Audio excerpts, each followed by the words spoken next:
इसमें आपके पास जो फर्स्ट हाफ था उसका सेकंड पार्ट आज हम स्टार्ट करने जा रहे हैं, टाइप्स ऑफ मैट्रिक्स, जिसमें आपके पास फर्स्ट जो है वो है row matrix. A matrix is said to be row matrix if it has only one row. नाम से पता चल रहा है कि रो मैट्रिक्स है, तो ऐसा मैट्रिक्स जिसमें सिर्फ और सिर्फ एक ही रो हो, एक ही कतार हो, मींस m की वैल्यू 1 हो, उस मैट्रिक्स को आप क्या बोलेंगे?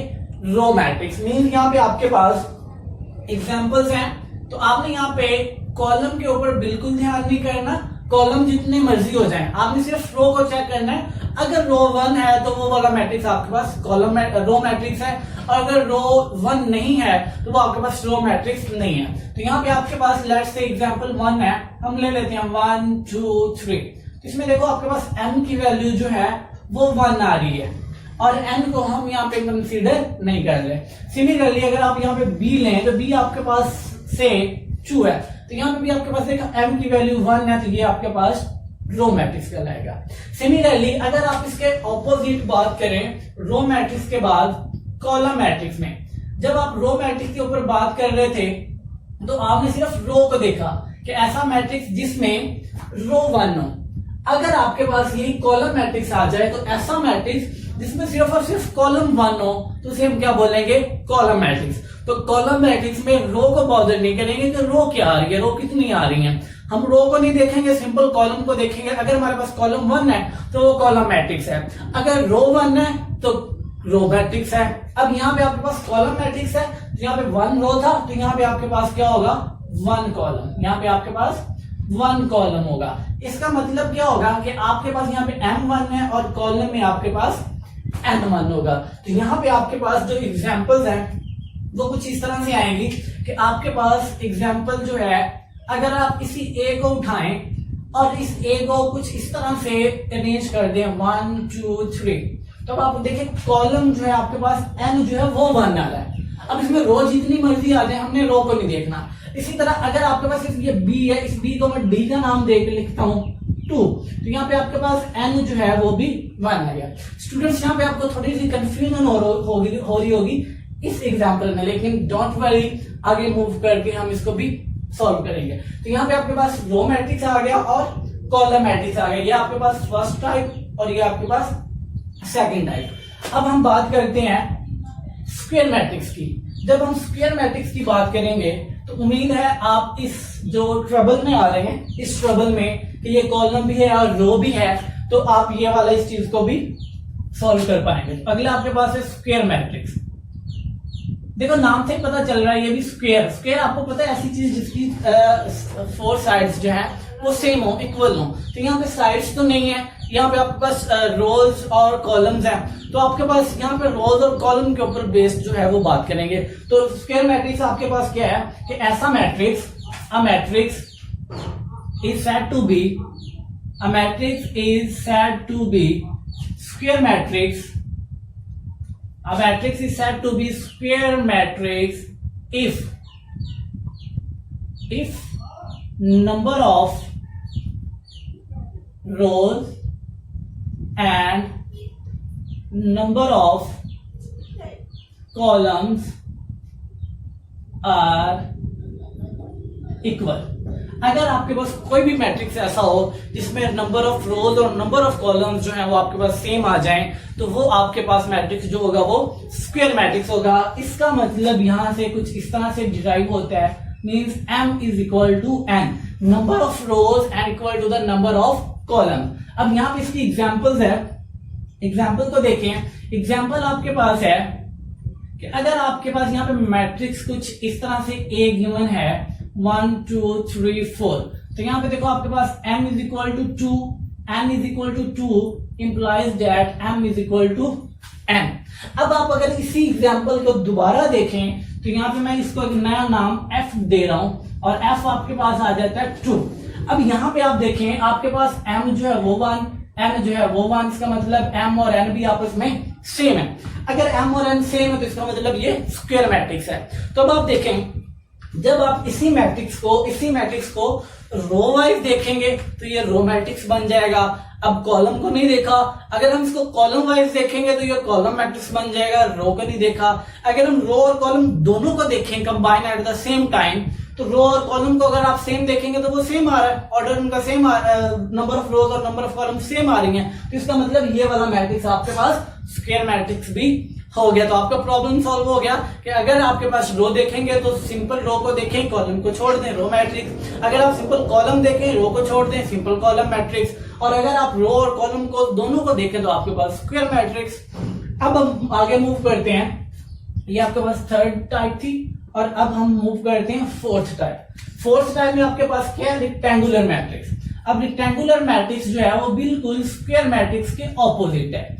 अब स्क्वायर मैट्रिक्स में आपके पास नंबर ऑफ रोज और नंबर ऑफ कॉलम जो है वो सेम आ रही थी, लेकिन अगर आपके पास किसी भी मैट्रिक्स की नंबर ऑफ रोज और नंबर ऑफ कॉलम सेम ना हो, नंबर ऑफ रोज और जो नंबर ऑफ कॉलम में फ्लक्चुएशंस हो, तो वो वाला जो मैट्रिक्स होगा वो आपके पास रेक्टेंगुलर मैट्रिक्स होगा। इसकी डेफिनेशन क्या है, सिंपल यही आपने डेफिनेशन लिखनी है। अब matrix is said to be square matrix की जगह आप क्या लिख देंगे, रेक्टेंगुलर। यहाँ पे आपके पास रेक्टेंगुलर आ जाएगा, और यहाँ पे number of rows and number of columns, यहाँ पे आर के बाद आपके पास सिंपल क्या आ जाएगा, नॉट आ जाएगा। आप इसी पूरी डेफिनेशन को उठा के यहाँ पे लिखेंगे तो आपके पास रेक्टेंगुलर, और यहाँ पे आपके पास क्या होगा, एम और एन इक्वल थे, और यहाँ पे आपके पास एम और एन आपस में इक्वल नहीं होंगे। इसकी एग्जाम्पल हम देखते हैं। एग्जाम्पल हमारे पास कुछ इस तरह से आ जाती है कि अगर हम ए कंसीडर करें 1 2 3, तो यहाँ पे आपके पास देखो जो m है वो 1 आ रहा है और जो n है वो आपके पास 3 आ रहा है, तो m does not equal to n। इसका मतलब है ये वाला मैट्रिक्स आपके पास क्या होगा, रेक्टेंगुलर। रेक्टेंगुलर मैट्रिक्स में क्या होता है कि नंबर ऑफ रोज और नंबर ऑफ कॉलम्स आपस में इक्वल नहीं होते, और स्क्वायर मैट्रिक्स में आपके पास क्या होता है, नंबर ऑफ रोज और नंबर ऑफ कॉलम्स आपके पास सेम होती हैं। अब देखो अगर थोड़ा सा आप नोटिस किया हो तो इसमें देखो आपके पास एक रो आ रहा है और 3 कॉलम आ रहे हैं। इसका मतलब अगर कॉलम मैट्रिक्स है तो वो रेक्टेंगुलर भी हो सकता है, और अगर आपके पास अगर रो मैट्रिक्स है तो वो रेक्टेंगुलर है। अगर आप कॉलम मैट्रिक्स देखें तो वो भी आपके पास रेक्टेंगुलर हो रहा है, क्योंकि उसमें नंबर ऑफ रोज और नंबर ऑफ कॉलम्स इक्वल नहीं आ रहे, एक्सेप्ट वन केस, और वो वाला केस क्या है, ये वाला। अगर आप ये वाला केस निकाल दें तो आपके पास रो मैट्रिक्स भी रेक्टेंगुलर मैट्रिक्स होगा और कॉलम मैट्रिक्स भी आपके पास रेक्टेंगुलर मैट्रिक्स होता है। तो बच्चों इसमें कंफ्यूज नहीं होना कि अगर एक एमसीक्यू में ये पूछा जाए, एक मैट्रिक्स दे दिया जाए ये वाला इस तरह करेंगे और वो पूछेगी ये कौन सा है, तो आप रो पे करेंगे। अगर फॉर एग्जांपल ये वाला आ जाए तो आप रो पे भी करें तो देन भी ठीक होगा। अगर आपके पास कॉलम वाला ऑप्शन है तो आप कॉलम पे करें, अगर रो वाला ऑप्शन है तो रो पे करें, कॉलम वाला ऑप्शन है तो कॉलम पे करें। तो ये आपने कंफ्यूज नहीं होना। तो ये आपके पास जो था ये पहले वाली 4 definition, row matrix, column matrix, square matrix और रेक्टेंगुलर मैट्रिक्स, ये दोनों आपस में ऑपोजिट, इसमें रो 1 इसमें कॉलम 1, स्क्वायर मैट्रिक्स में दोनों इक्वल, और जो आपके पास रेक्टेंगुलर मैट्रिक्स है उनमें दोनों इक्वल नहीं होंगी। इससे आप क्वेश्चन नंबर, और इसके अलावा एक डेफिनेशन और मैं आपको करवाऊंगा, और उस डेफिनेशन के बाद यहां से मैं छोटा सा बॉक्स बना के आपको करवा देता हूं। इस बॉक्स में आपके पास आएगी जीरो मैट्रिक्स। जीरो मैट्रिक्स भी इसे कहते हैं, और इसके अलावा इसे नल मैट्रिक्स भी बोलते हैं, खाली मैट्रिक्स या मैट्रिक्स। नाम से ही पता चल रहा है कि नल है, जीरो है, जिसमें आपके पास क्या होगा, अ matrix is said to be zero matrix or null matrix if all the entries are zero। ऐसा मैट्रिक्स जिसमें सारी की सारी एंट्रीज आपके पास जीरो हो, उस मैट्रिक्स को आप क्या बोलोगे, जीरो मैट्रिक्स। एग्जांपल, अब यहां पे देखो, आप यहां पे अब यहाँ पे आप नंबर्स ऑफ कॉलम और रो किसी भी चीज को नहीं देख रहे। जितनी मर्जी रोज हो, जितने मर्जी कॉलम हो, इक्वल है नॉट इक्वल है, आपने सिर्फ ये देखना है कि आपके पास एंट्रीज कितनी है। अगर आपके पास एंट्रीज के एलिमेंट सारे के सारे जीरो हैं तो वो आपके पास जीरो मैट्रिक्स है। मीन आपके पास लेट्स से ए आपके पास है 0 0 0 0, तो ये आपके पास नल मैट्रिक्स है। अगर आपके पास यहाँ पे बी कुछ इस तरह से पड़ा हुआ है 0, तो ये भी आपके पास नल मैट्रिक्स है। तो आपने उस मैट्रिक्स को देखना है जिस मैट्रिक्स में सारे के सारे एलिमेंट आपके पास जीरो हैं, तो वो आपके पास नल मैट्रिक्स है। तो बच्चों यहाँ से आपके पास क्वेश्चन नंबर 1 जो है वो सॉल्व होता है। ये आप खुद करिएगा। अगर कोई भी आपको क्वेश्चन या क्वेरी हो तो आप बाय ईमेल हमसे पूछ सकते हैं। इसमें हम टाइम वेस्ट नहीं करेंगे। ये सिंपल से क्वेश्चन है, आपने सिंपल देखना है कि रो 1 है तो रो कॉलम, कॉलम 1 है तो कॉलम मैट्रिक्स। अगर आपके पास दोनों मैट्रिक्स के नंबर ऑफ रोज और नंबर ऑफ कॉलम इक्वल है तो आपके पास स्क्वायर मैट्रिक्स है, अगर इक्वल नहीं है तो रेक्टेंगुलर मैट्रिक्स। अगर आपके पास एंट्रीज जो है वो सारी की सारी किसी भी मैट्रिक्स की जीरो है तो वो आपके पास जीरो मैट्रिक्स या नल मैट्रिक्स। तो ये आप खुद देखिएगा, क्वेश्चन नंबर 1 को करने की कोशिश कीजिएगा, ये बहुत ही इजी क्वेश्चन है। तो अब हम मूव करते हैं आगे कुछ स्टैंडर्ड डेफिनेशन की तरफ, कुछ टाइप्स और जो है वो उसको डिस्कस करते हैं। अब इसके बाद आपके पास जो डेफिनेशन आती है वो डेफिनेशन आ जाती है रो मैट्रिक्स, कॉलम मैट्रिक्स, इससे क्वेश्चन नंबर आपका 1 सॉल्व होगा। इसके बाद एक डेफिनेशन स्टार्ट होती है diagonal matrix. Diagonal matrix, scalar matrix और आइडेंटिटी मैट्रिक्स, इन तीनों मैट्रिक्स को डेफिनेशन को डिफाइन करने से पहले मैं आपको एक मैट्रिक्स के बारे में बताना चाहूंगा और उस मैट्रिक्स में एक पर्टिकुलर बात है वो आपको बताऊंगा, इसलिए आप ध्यान से देखिएगा। देखो, अगर आपके पास कोई भी स्क्वायर मैट्रिक्स है, याद रखिए स्क्वायर में डायगोनल मैट्रिक्स, स्केलर मैट्रिक्स और आइडेंटिटी मैट्रिक्स, ये तीनों के तीनों मैट्रिक्स जो हैं वो स्क्वायर मैट्रिक्स का होना जरूरी है। अगर आपके पास स्क्वायर मैट्रिक्स है तो वो डायगोनल भी हो सकता है, वो स्केलर भी हो सकता है, आइडेंटिटी भी हो सकता है। अगर आपके पास स्क्वायर मैट्रिक्स नहीं है तो ये वाले तीनों मैट्रिक्स में से कोई भी मैट्रिक्स नहीं हो सकता, ना ही डायगोनल, ना स्केलर, ना ही आइडेंटिटी। तो इन तीनों मैट्रिक्स के लिए होने के लिए ये बात जरूरी है, ये बात कंडीशन है कि वो स्क्वायर मैट्रिक्स जरूर। अब अगर आपके पास कोई भी स्क्वायर मैट्रिक्स पड़ा हुआ है 2 3 4 5 6 7 8 9 10, अगर आपके पास कुछ इस तरह करके मैट्रिक्स पड़ा हुआ है तो यहाँ पे आपके पास ये जो ये वाले सेंटर वाला पैटर्न है ना, इस पैटर्न को बोलते हैं डायगोनल। हायर क्लासेस में और भी डायगोनल्स होते हैं, upper diagonal, lower diagonal, primary diagonal, secondary, principal diagonal, लेकिन वो हम डिस्कस नहीं कर रहे, वो हायर क्लासेस की बातें हैं। तो यहाँ पे हमने सिंपल ये देखना कि आपके पास अगर स्क्वायर मैट्रिक्स है तो डायगोनल एग्जिस्ट करेगा, अगर स्क्वायर मैट्रिक्स नहीं है तो डायगोनल एग्जिस्ट नहीं करेगा। अब आप देखें, अगर आपके पास यहाँ पे कुछ इस तरह से मैट्रिक्स में ले लूं, लेट्स से बी 1 2 3 4 5 6, तो आप देखें ये वाला पैटर्न डायगोनल कभी नहीं कहलाएगा, ठीक है। और अगर डायगोनल नहीं होगा तो ना डायगोनल, ना स्केलर, ना आइडेंटिटीज को हम डिफाइन नहीं कर पाएंगे। तो याद रखिएगा, इन तीनों डेफिनेशंस के अंदर आपने स्क्वायर का वर्ड लाजमी चेक करना है। अगर स्क्वायर नहीं है तो आप आंखें बंद करके कह सकते हैं कि ये स्क्वायर मैट्रिक्स, सॉरी डायगोनल या स्केलर या आइडेंटिटी नहीं। चलिए जी, अब डेफिनेशन स्टार्ट करते हैं। सबसे पहले डायगोनल मैट्रिक्स की, सबसे पहले डायगोनल मैट्रिक्स को स्टार्ट करने से पहले डायगोनल मैट्रिक्स, डायगोनल मैट्रिक्स क्या होता है, बहुत इजी है, सिंपल। आपने इसके डायगोनल को देखना है कि वो डायगोनल में क्या चीज, क्या कंडीशन बोल रहा है। अ matrix is diagonal matrix, a matrix is diagonal matrix if at least one diagonal entry is non-zero। ये बात ध्यान से सुनिएगा और ध्यान से समझने की कोशिश कीजिएगा, मुश्किल नहीं है। नॉन जीरो, अब matrix is diagonal matrix if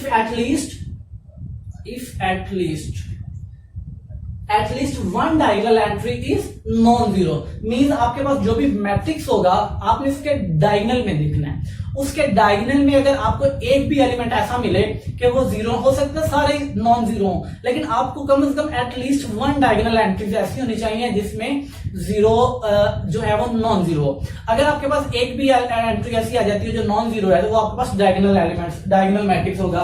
suppose example यहाँ पे देते हैं, एग्जाम्पल आपके पास है, लेट्स से यहाँ पे मैं 2 by 2 और फिर 3 by 3 को डिस्कस करूंगा। अगर आपके पास 1 0 0 0 5 0 0 0 0, अब यहाँ पे देखो आपके पास ये वाला डायगोनल जो है, यहाँ पे आपके पास डायगोनल 105 आ रहा है। अब इस 105 में देखो आपके पास दो एलिमेंट ऐसे हैं जो नॉन जीरो है। अगर फॉर एग्जाम्पल इसकी जगह, इस 5 की जगह भी आपके पास 0 आ जाए, फिर भी ये डायगोनल मैट्रिक्स है, क्योंकि एटलीस्ट वन डायगोनल एंट्री जो है वो नॉन जीरो। हो सकता है कि ये सारी की सारी नॉन जीरो हो, फिर भी ये डायगोनल है, डायगोनल मैट्रिक्स है। तो आपको डायगोनल होने के लिए ये कंडीशन जो है वो फुलफिल होना जरूरी है कि एटलीस्ट वन एलिमेंट ऐसा होना चाहिए जो नॉन डायगोनल एंट्री, जो वन एलिमेंट ऐसा होना चाहिए जो नॉन जीरो, मतलब जीरो ना हो, जीरो के अलावा कुछ और। आगे बात करते हैं दूसरी जो डेफिनेशन है वो स्केलर मैट्रिक्स, वो भी इसी के ऊपर है। सॉरी यहाँ पे आप इसको थोड़ा सा कर लें, a square matrix, a square matrix. अब अगली जो डेफिनेशन है वो स्केलर मैट्रिक्स। स्केलर मैट्रिक्स भी इसी तरह का है कि a matrix, a diagonal matrix. अब यहां पे ध्यान से देखिए, अ diagonal matrix is scalar matrix if all the entries are same। अगर आपके पास, अब यहां पे देखो मैंने डायगोनल का वर्ड यूज किया, मतलब कि वो स्केलर होने के लिए पहले उसका डायगोनल होना जरूरी है। अगर वो पहले से डायगोनल है तो फिर स्केलर होगा। अब देखो इसकी एग्जांपल क्या है, a diagonal matrix is scalar matrix if all the entries are same. All the diagonal, sorry यहाँ पे मैं वर्ड लिखना चाह रहा हूं डायगोनल, इसको मैं अलग से लिख रहा हूं डायगोनल, हाईलाइट करके। ये वाली बात आपने लाजमी याद रखनी कि डायगोनल एंट्रीज, दूसरों का नहीं देखना, डायगोनल को देखना है। A diagonal matrix is scalar matrix if all the diagonal entries are same. अगर आपके पास डायगोनल एंट्रीज सारी की सारी जो है वो सेम है, वो कुछ भी हो, तो वो आपके पास क्या कहलाएगा, स्केलर मैट्रिक्स कहलाएगा। फॉर एग्जांपल आपके पास एक मैट्रिक्स है 5 0 0 0 5 0 0 0 5। अब इसमें देखो आपके पास ये जितना भी डायगोनल आ रहा है ये सारे के सारे सेम है। अब देखो आपके पास यहाँ पे कुछ भी हो सकता है, 6 भी हो सकता है और इसके अलावा यहाँ पे 7 भी हो सकता है, जो भी हो, लेकिन सब का सब क्या होना चाहिए, सेम होना चाहिए, मां सिवाय जीरो के। अगर डायगोनल में भी जीरो आ गए तो जीरो मैट्रिक्स के तहत ये सारे का सारा क्या बन जाएगा, जीरो मैट्रिक्स बन जाएगा। तो स्केलर मैट्रिक्स के लिए डायगोनल के सारे एलिमेंट आपके पास क्या होने चाहिए, सेम होना चाहिए। अगली डेफिनेशन पे मूव करते हैं, आइडेंटिटी मैट्रिक्स। बहुत ही इजी है ये भी, आइडेंटिटी मैट्रिक्स, या इसका दूसरा नाम है यूनिट मैट्रिक्स। ठीक है, अब ये यूनिट मैट्रिक्स या आइडेंटिटी मैट्रिक्स क्या होता है, एक ऐसा मैट्रिक्स होता है जिसमें a diagonal matrix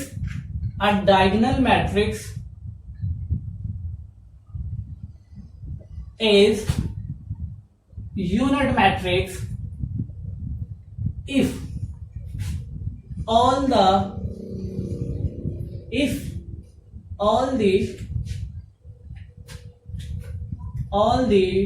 diagonal entries are 1। कि अगर आपके पास डायगोनल की जितनी भी एलिमेंट्स हैं वो सारे के सारे 1 हो तो उस मैट्रिक्स को आप क्या बोलेंगे, आइडेंटिटी मैट्रिक्स या यूनिट मैट्रिक्स। एग्जांपल आपके पास है कि अगर आपके पास ए कुछ ऐसा आ जाए 1 0 0 0 1 0 0 0 1, तो ये आपके पास क्या कहलाएगा, आइडेंटिटी मैट्रिक्स। और अगर आप बी को देखें तो वो आपके पास यहाँ पे कुछ 1 0 0 1, ये भी आपके पास क्या कहलाएगा, डायगोनल आइडेंटिटी मैट्रिक्स या यूनिट। तो इन दिनों में थोड़ा सा डिफरेंस देखें कि इसमें कुछ भी आ जाए लेकिन एटलीस्ट 1 एलिमेंट जो है वो नॉन जीरो, तो वो आपके पास डायगोनल मैट्रिक्स। अगर आपके पास डायगोनल के सारे एलिमेंट सेम आ जाएं तो वो आपके पास स्केलर मैट्रिक्स। और अगर आपके पास डायगोनल के सारे एलिमेंट सेम आ रहे हैं लेकिन वो 1 है तो इसका मतलब वो आपके पास क्या होगा, आइडेंटिटी मैट्रिक्स। एक बात और समझाना चाह रहा हूं कि आपके पास जो ये देखो ये वाला जो मैट्रिक्स है, अगर इसकी डेफिनेशन देखें तो ये सारे एलिमेंट सेम है, तो ये वाला मैट्रिक्स स्केलर मैट्रिक्स भी है। अगर आप इस डेफिनेशन को देखें तो एटलीस्ट 1 एलिमेंट की जगह तीनों एलिमेंट जो है वो डायगोनल आ रहे हैं, सॉरी नॉन जीरो आ रहे हैं, तो इसका मतलब ये वाला मैट्रिक्स डायगोनल मैट्रिक्स भी है। तो यहां से आपके पास एक नोट आ जाता है और ये बात याद रखिएगा कि हर आइडेंटिटी मैट्रिक्स जो है वो डायगोनल भी होगा और वो स्केलर भी होगा। every identity matrix is diagonal and every identity matrix is diagonal and scalar matrix, but converse may or may not means कि ये तो जरूरी है कि जो भी आइडेंटिटी होगा वो डायगोनल और स्केलर जरूर होगा, लेकिन ये जरूरी नहीं है कि हर स्केलर जो है वो आइडेंटिटी या डायगोनल हो या हर डायगोनल जो है वो स्केलर और आइडेंटिटी हो। तो स्टूडेंट्स यहाँ पे जो ये डेफिनेशन है, यहाँ से आपके पास क्वेश्चन नंबर 3 सॉल्व होता है। अब इस 3 सॉल्व के लिए आप सिंपल मैट्रिक्स देखेंगे। अगर आपके पास एटलीस्ट 1 एलिमेंट जो है वो नॉन जीरो आ रहा है डायगोनल का, तो वो डायगोनल मैट्रिक्स होगा।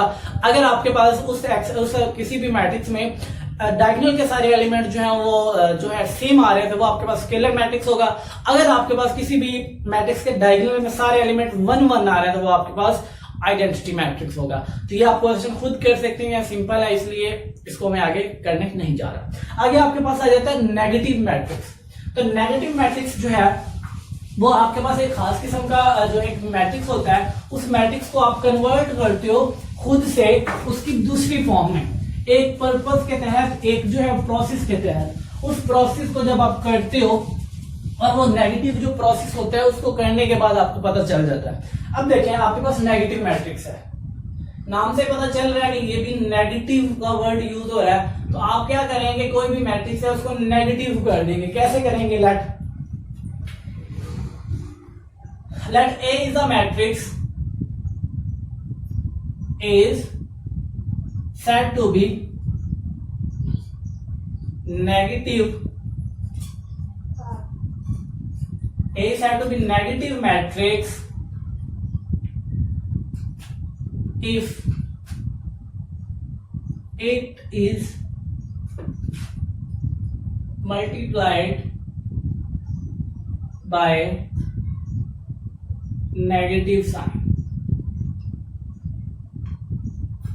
या आप ये कह सकते हैं, इसकी दूसरी डेफिनेशन है, late A is matrix, let A is a negative, let A is a matrix is said to be negative matrix if we change the sign of each entry of matrix। ये अगर आपके पास कोई भी matrix given है, आप उस matrix के हर entry का साइन चेंज कर दें, प्लस है तो माइनस कर दें, माइनस है तो प्लस कर दें, तो वो वाला जो नया मैट्रिक्स आएगा वो आपके पास नेगेटिव ऑफ अ मैट्रिक्स होगा। मींस आपके पास अगर एक मैट्रिक्स पड़ा हुआ है, इसका एग्जांपल जो है वो क्वेश्चन नंबर, इसको सॉल्व करते हैं, क्वेश्चन नंबर आपके पास 4 है। अगर आपके पास एक मैट्रिक्स है, इसकी फर्स्ट क्वेश्चन जो है, फर्स्ट पार्ट ए आपके पास यहाँ पे जो पार्ट है वो आपके पास है 1 0 1 0 एंड -1। अब इसका माइनस क्या होगा कि आप इसको माइनस से मल्टीप्लाई कर दें। माइनस का मतलब क्या है कि आपके पास -a एंड माइनस इंटू 1 0 -1। अब हमने कहा था कि इसका साइन चेंज करना, मींस जब देखो अब यहाँ पे आपके पास प्लस है, यहाँ पे प्लस, माइनस और प्लस आपके पास -1, माइनस प्लस आपके पास ये सेम ही रहेगा, चाहे जो भी आ जाए न्यूट्रल है, माइनस और माइनस आपके पास +1। तो ये आपके पास क्या आ गया, नेगेटिव ऑफ अ मैट्रिक्स। ये आपके पास ए पार्ट था। और अगर आप इसका एक और पार्ट करना चाहें तो मैं आपको उसका दूसरा पार्ट करवा सकता हूँ, डी पार्ट। और उस डी पार्ट में आपके पास जो है वो एलिमेंट जो है वो आपके पास है -3 -4 2 एंड 5। अब जब आप इसको माइनस से मल्टीप्लाई करेंगे तो आपके पास ये वाला साइन दोनों साइडों पे सेम मल्टीप्लाई होगा। और अब आप इसको माइनस, अब यहाँ पे आपको पता है प्लस है, माइनस और माइनस आपके पास +3 और ये प्लस और माइनस आपके पास -2 और ये माइनस वाला जो है वो प्लस का 4 और ये प्लस और माइनस आपके पास माइनस का 5। अगर आप गौर से करें, गौर से ऑब्जर्व करें तो यह माइनस था तो प्लस हो गया, प्लस था तो माइनस हो गया, माइनस था तो प्लस हो गया, प्लस था तो माइनस आ गया। तो ये आपके पास दिया गया। अब यहां से इस तरह आप जितने भी क्वेश्चन नंबर 4 है वो आप सिंपल कर सकते हैं, इसमें कोई मसला नहीं है। अब अगली डेफिनेशन की तरफ मूव करते हैं। अगली डेफिनेशन आपके पास है transpose of a matrix. Means अगर आपके पास कोई भी मैट्रिक्स गिवन है तो आप उस मैट्रिक्स का ट्रांसपोज कैसे ले सकते हैं, ये बहुत ही इंपॉर्टेंट है, आगे आपको ये बहुत काम आने वाला है, इसलिए आप इसको ध्यान से देखिएगा। Transpose of a matrix, transpose of matrix, इसमें आपने क्या करना होता है, इसमें आपने एक मैट्रिक्स है उसका ट्रांसपोज कैसे लिया जाता है। If late A is a matrix, let A is matrix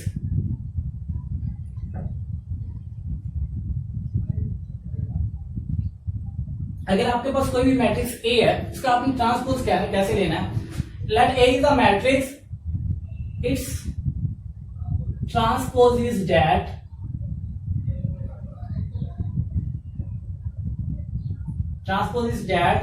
if we change the rows into columns, और ये बात ध्यान रखने वाली है, और columns change into rows। अब यहां पे मैंने इस बात को थोड़ा सा हाईलाइट करना है कि अगर आपके पास कोई भी मैट्रिक्स है, आप उसकी जो रोज है उसको कॉलम में कन्वर्ट कर दें या कॉलम जो है उसको रोज में कन्वर्ट कर दें, तो जो आपके पास नया मैट्रिक्स आएगा वो आपके पास क्या होगा? Transpose of the matrix. यहाँ पे मैंने वर्ड और को किया है कि समटाइम ऐसा होता है कि बच्चे क्या क्या कहते हैं, पहले रोज को कॉलम में चेंज कर देते हैं और फिर कॉलम को रोज में चेंज कर देते हैं। इसलिए आपने ऐसा बिल्कुल नहीं करना। आपने क्या करना है, या तो आप कॉलम जो रोज है उसको कॉलम में कन्वर्ट कर दें, या जो कॉलम है उसको आप रोज बना दें। आपकी अपनी मर्जी, आपके ऊपर डिपेंड करता है कि आप क्या करते हैं, लेकिन जो भी करना है एक ही काम करना है, या रोज को कॉलम में या कॉलम को रोज में कन्वर्ट करना है। तो यहाँ पे मैं यहाँ पे इसका कुछ क्वेश्चन करवाऊंगा। क्वेश्चन नंबर 5 एक्सरसाइज 1.2 का। तो यहाँ पे इसका ए पार्ट जो है वो करवाने जा रहा हूं। तो यहाँ पे क्वेश्चन जो है वो इसका ए पार्ट। अब यहाँ पे इस ए पार्ट का देखो, तीन क्वेश्चन होगा और इन तीनों क्वेश्चन की थोड़ी सी डिफरेंट कैटेगरी होगी, तो आपने इसको देखना है ध्यान से। अगर आपके पास ये आ गया 1 0 -1, ठीक है, अब आपने इसको ट्रांसपोज लिखा है। इस पे एक बात और, it is denoted as a to the t, इसके ऊपर आप t डाल देंगे। अब देखो, जब आप इसका ट्रांसपोज लेंगे a की पार्ट t, अब मैंने बोला था कि आपने रोज को कॉलम में बदलना है या कॉलम को रोज में बदलना है। अब देखो, अगर आप देखो तो ये 1 रो है, तो ये क्या बन जाएगा? कॉलम। अब यहाँ पे भी 0 आपके पास रो है, तो ये आपके पास क्या बन जाए? अब मैंने आपको बोला था कि रोज को कॉलम में या कॉलम को रोज में, तो आपकी अपनी मर्जी की आप क्या कर रहे हैं। यहाँ पे देखो, ये वाली रो है तो ये बन गया। अब ये वाले जो ये वाली रो भी आपके पास 0 और ये 1 आपके पास -1। अब देखो, ये आपके पास जो कॉलम था उसको आपने रो में कन्वर्ट कर दिया, तो ये वाला जो नया मैट्रिक्स आएगा वो आपका क्या कहलाएगा? Transpose of the matrix. Means आपने कॉलम को रो में कन्वर्ट कर दिया। ये वाला इसमें एक ही कॉलम था, इसलिए शायद आपको सही समझना हो, लेकिन अगली जो डेफिनेट एग्जांपल है उसमें काफी सारी रोज और कॉलम है, मतलब 2 या 3 कॉलम या रोज है, इसलिए आप उसको देख के ज्यादा इंटरप्रेट कर सकते हैं। दूसरा जो यहाँ पे पार्ट हमने लिया है वो आपके पास है सी। अब इस सी में आपने क्या करना है, इस सी के अंदर आप ध्यान से देखना है कि रोज कितने हैं और कॉलम कितने हैं, कॉलम कितने हैं और रोज। अब उसको आप जिस तरह से मर्जी सॉल्व करना चाहें वो सॉल्व हो जाएगा, वो चेंज नहीं होगा। अब आप देखेंगे 1 2 3, ये आपके पास एक कॉलम बन गया और दूसरा कॉलम जो आपके पास है वो 2 -1 और 0। अब देखो, जब आप इसका ट्रांसपोज लेंगे तो देखो आपके पास ये वाली जो रो है इसको हमने बना दिया कॉलम। अब ये वाली जो रो है इसको भी बना दिया कॉलम। अब ये वाली जो रो है इसको भी बना दिया, ये वाली जो रो है इसको भी बना दिया कॉलम 3 0। अब देखें, ये आपके पास आ गया ट्रांसपोज। अब यहां पे हमने क्या किया है, रोज को कन्वर्ट किया है कॉलम में। अब इसी का मैं एक और करने जा रहा हूं, c to the power t। अब मैंने यहाँ पे क्या किया है कि रो को कॉलम में किया, अब कॉलम को रो में करने की कोशिश कर रहा हूं। अब ये आपके पास कॉलम है तो रो बनाएंगे तो 1 2 3, और जब आप इसको देखेंगे कॉलम को तो ये आपके पास 2 -1 एंड 0। अब आप यहाँ पे देखो, अब ये क्या है कि कॉलम को कन्वर्ट किया है रो में, तो first second third fourth fifth और 6 एंट्रीज सेम आई है। तो ये आपके ऊपर आपके चॉइस है कि आप यहाँ पे इसको रोज को कॉलम में कन्वर्ट करते हो या कॉलम को रोज में कन्वर्ट करते हो। तो क्वेश्चन नंबर जो आपका 5 है वो आप सिमिलरली इसको कर सकते हो। सिंपल आपने क्या करना है, रोज को कॉलम में बदलना है या कॉलम को रोज में बदलना है। जी, नेक्स्ट डेफिनेशन आपके पास आ जाती है सिमेट्रिक मैट्रिक्स। देखो, जैसे ही आपके पास रो और ये वाली चीज आ रही है, ये वाला थोड़ा सा साफ करना क्योंकि ये वाला कॉलम जो है वो आपको आगे चाहिए होगा, इसलिए जी। आगे आपके पास है symmetric matrix.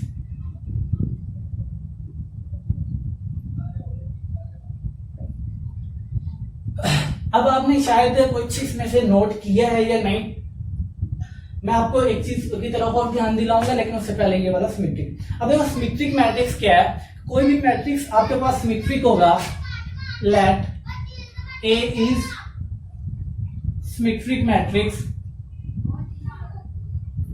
A is a symmetric matrix if transpose of A is equal to A। अगर आप किसी भी मैट्रिक्स का ट्रांसपोज लें और ट्रांसपोज लेने के बाद वो दोबारा वही मैट्रिक्स आ जाए, तो उस मैट्रिक्स को हम क्या बोलेंगे, सिमेट्रिक मैट्रिक्स बोलेंगे। एग्जांपल देखिए, अगर आपके पास A जो है वो कुछ इस तरह से पड़ा हुआ है, एग्जाम्पल है यहाँ पे आपके पास ए आपके पास है 2 5 5 6, ये आपके पास मैट्रिक्स पड़ा हुआ है। अब जब आप इसका ट्रांसपोज लेंगे तो आपके पास ट्रांसपोज में क्या आ जाएगा, ये वाला जो रो है वो बन जाएगा 2 5 कॉलम, और ये वाला जो कॉलम है ये भी बन जाएगा, रो जो है वो बन जाएगी कॉलम।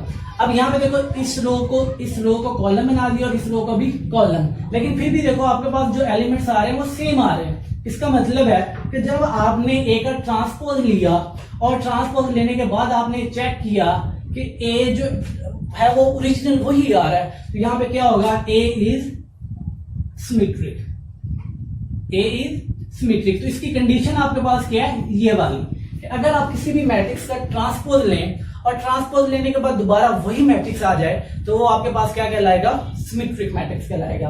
आगे आपके पास आ जाती है स्क्यू सिमेट्रिक। स्क्यू सिमेट्रिक में क्या है कि काम वही करना है, लेकिन थोड़ा सा डिफरेंस के साथ।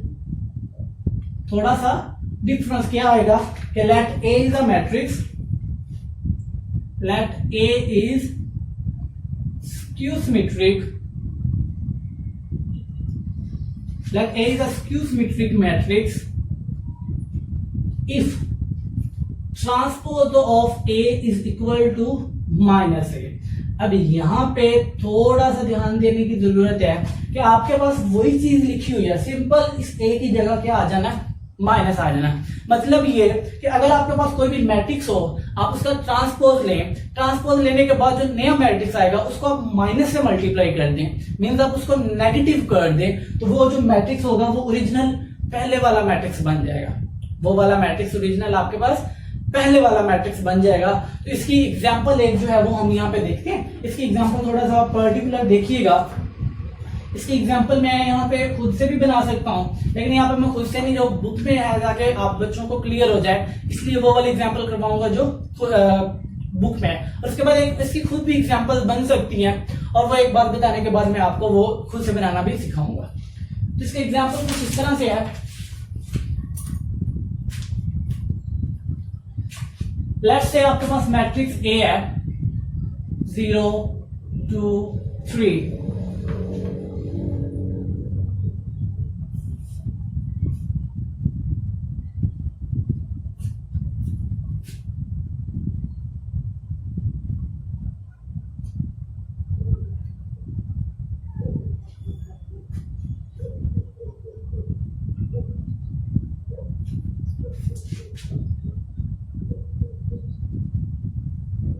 जी, ये आपके पास मैट्रिक्स है।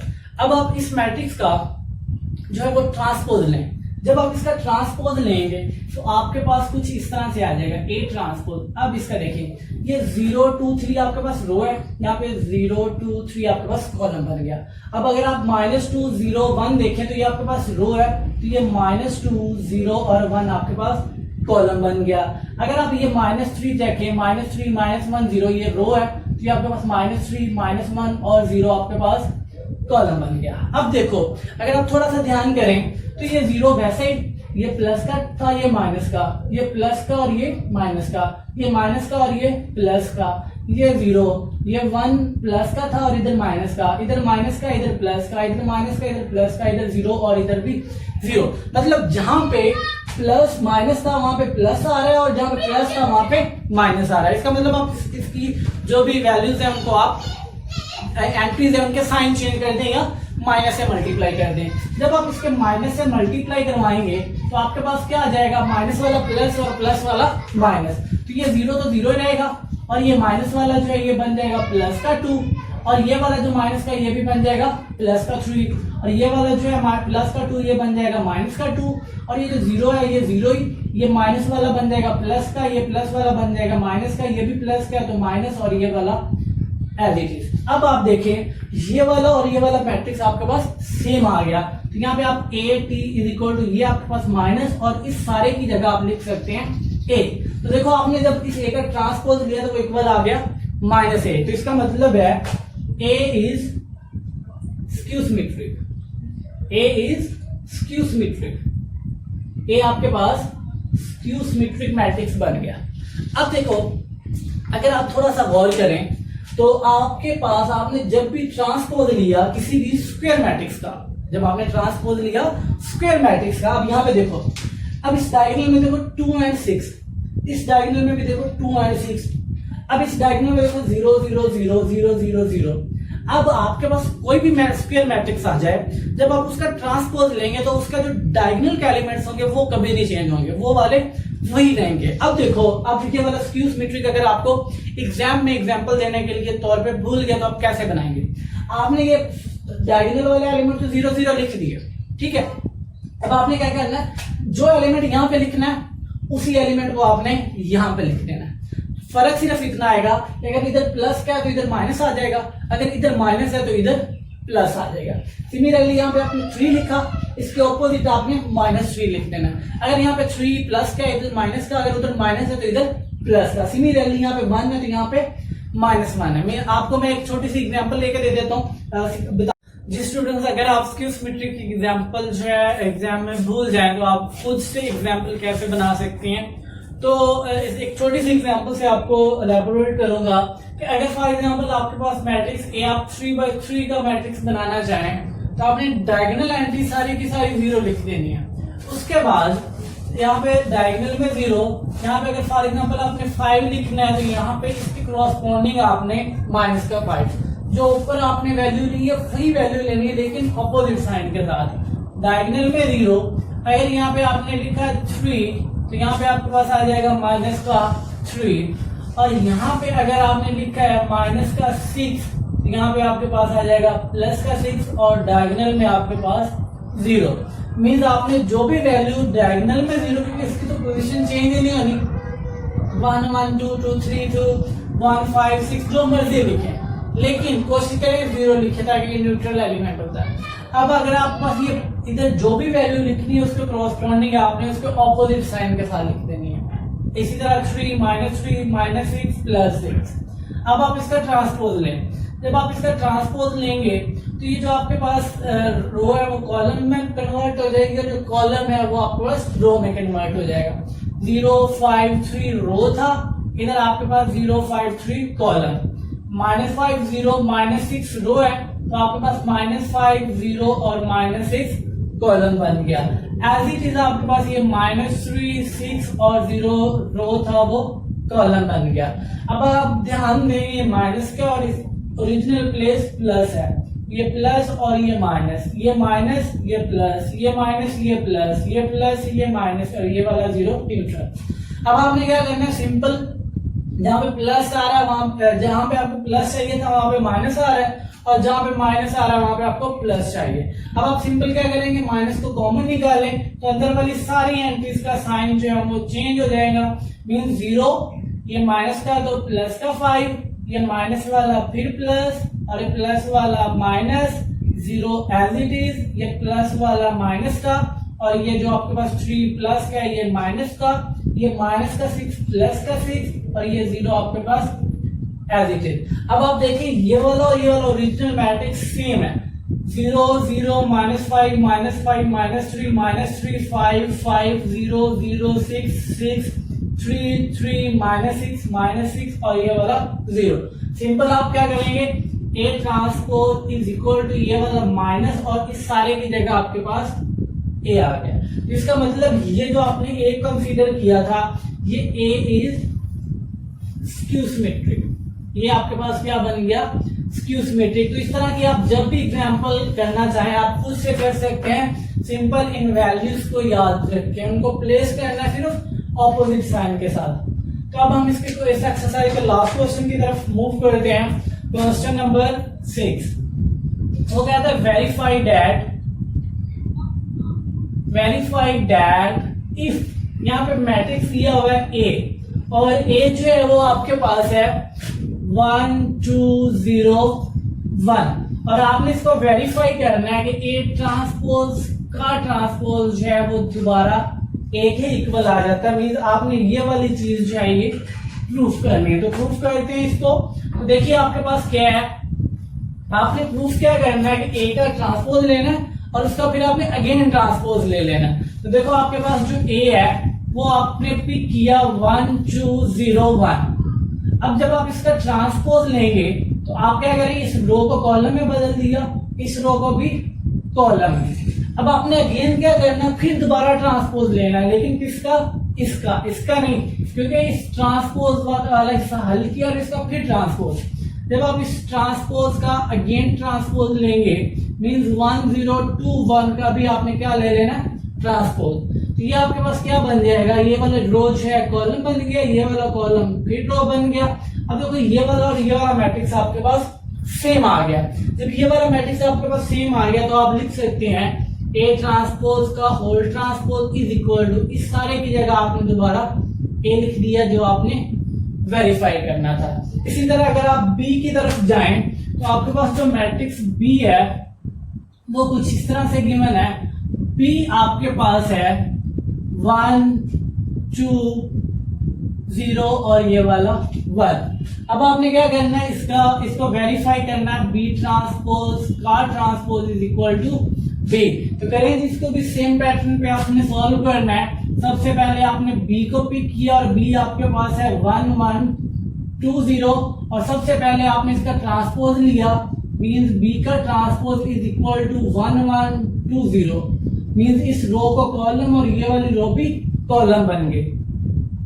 अब आप देखो क्या करोगे, इसका पार्ट हम सॉल्व कर लिया, इसका आपने अगेन ट्रांसपोज लेना है। तो आप क्या करेंगे, बी ट्रांसपोज का अगेन ट्रांसपोज मींस 1 1 2 0, इसका आपने क्या लेना, अगेन ट्रांसपोज।